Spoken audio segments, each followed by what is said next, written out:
So here we have the Seat Ibiza on a 68 plate. I'm going to start off by showing you inside the boot, and then we'll hop in and run through some controls on the inside of the car from there. As we approach the back of the car, you can see that we've got plenty of boot space. You can increase this space further by folding down the 60-40 split folding rear seats, should you wish to do that. Okay, now that we're inside the car, we're going to start with the dials. Over on the left-hand side, we have the rev counter and coolant temperature gauge, and on the right-hand side, the speedometer and fuel gauge. In the middle, you can see, firstly, the total miles for the car. They're 8,853. Above that, we have a digital readout for the speedometer. You can change that information using buttons on the steering wheel. We're on the driving data menu at the moment. There are other menus available to you as well, and you can see me cycling through some of those now. So the one we started on was that driving data menu, and you can access those various menus using the buttons over on the right hand side. Just here we have the controls to go through the various different menus, and then when you're within a menu you can use this button here.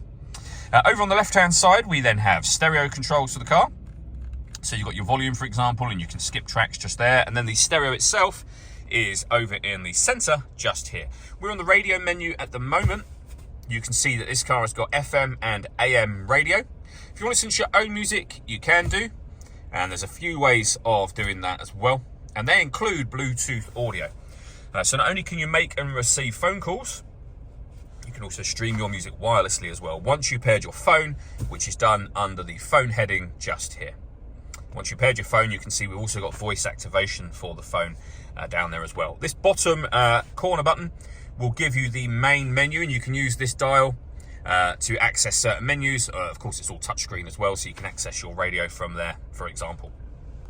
Below that, we then have the air conditioning. So you can adjust the temperature, the fan speed, and the direction of the air. The air conditioning is on at the minute, so that's off, back on again. You can recirculate the air that's in the car. That's a great way of heating it up or cooling it down quickly depending on the temperature you set. We've got our rear heated screen.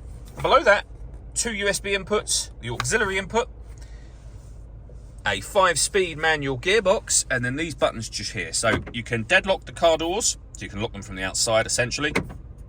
And this button turns off the stop and start. This car is designed to cut out when it's stationary in traffic, which in turn will save you fuel. That system is off when this light shows. All that leaves me to say is thank you for taking the time to watch this video. If you'd like to come and see the car in person and have a test drive, please feel free to call either of our MJA sites. We'd love to hear from you soon.